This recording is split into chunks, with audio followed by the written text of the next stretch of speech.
everybody, and welcome. My name is Amy Brown, and today I'm going to be talking about how to improve your interviewing skills through nonverbal cues. During the COVID-19 pandemic, you may have heard the term the Great Resignation. A large number of people quit their jobs in search of a more fulfilling career. I was one of those people. I was in customer service and said enough is enough. I have to go back to school and finish my education. Now that I've almost completed my degree, it's time to brush up my resume and to improve my interviewing skills so that I can project warmth, confidence, and competence. While studying communication, I learned that 93% of the messages we send are through nonverbal channels.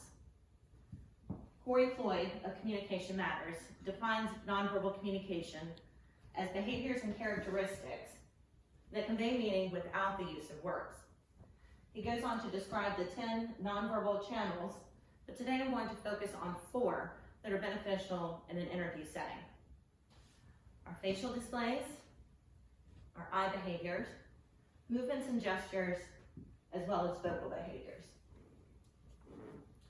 You may have heard that people know exactly what you're thinking or how you're feeling by the expression on your face. Vanessa Van Edwards, in her book Cues, talks about the authentic smile. It's one that's going to spread from cheek to cheek across your face, and it's going to activate those eye crinkles. So embrace your crow's feet. They're a good thing. She also talks about how to savor your smile. A savored smile is one that just takes more than a half a second to spread across your face. It shows warmth and friendliness. We also want to make sure we make and maintain eye contact with every person conducting the interview. Van Edwards in the book Cues talks about the hormone oxytocin, which is produced by the body when the speaker and the listener make and maintain eye contact. The hormone oxytocin is also helpful for recognizing the nonverbal cues in others.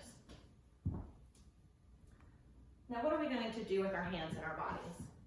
The best place to hold your hands is in your lap, relaxing them, folding one right over the other.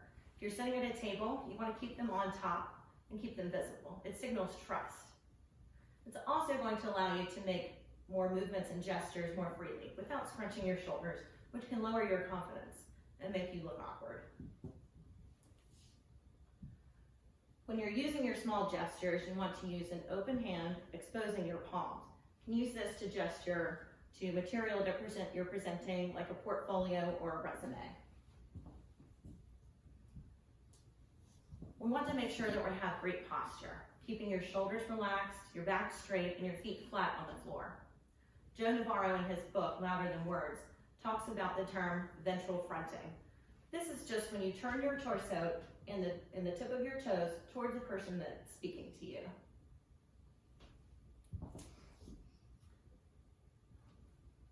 This is a great tool to use when you're in a panel-like setting or in a group interview. It says I'm engaged and I'm invested in this conversation. Utilize the tilt and the nod. Vanessa Van Edwards says that when in conversation, someone that tilts their head, it just makes them more likable.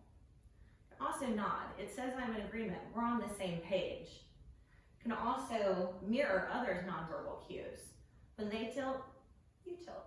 When they nod, you nod. And when they smile, give them the savor smile.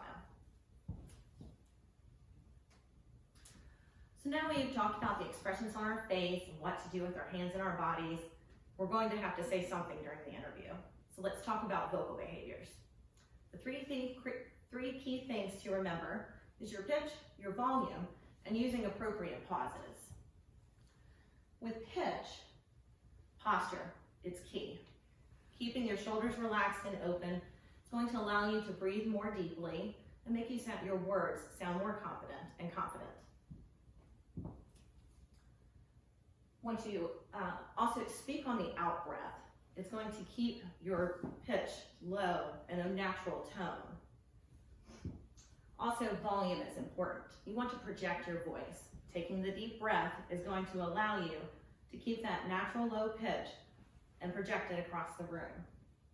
For appropriate pauses, it's always okay to just take a minute before you answer the questions. This gives you time to take that deep breath you need to control your pitch and your volume, And it's also going to reduce the use of filler words like and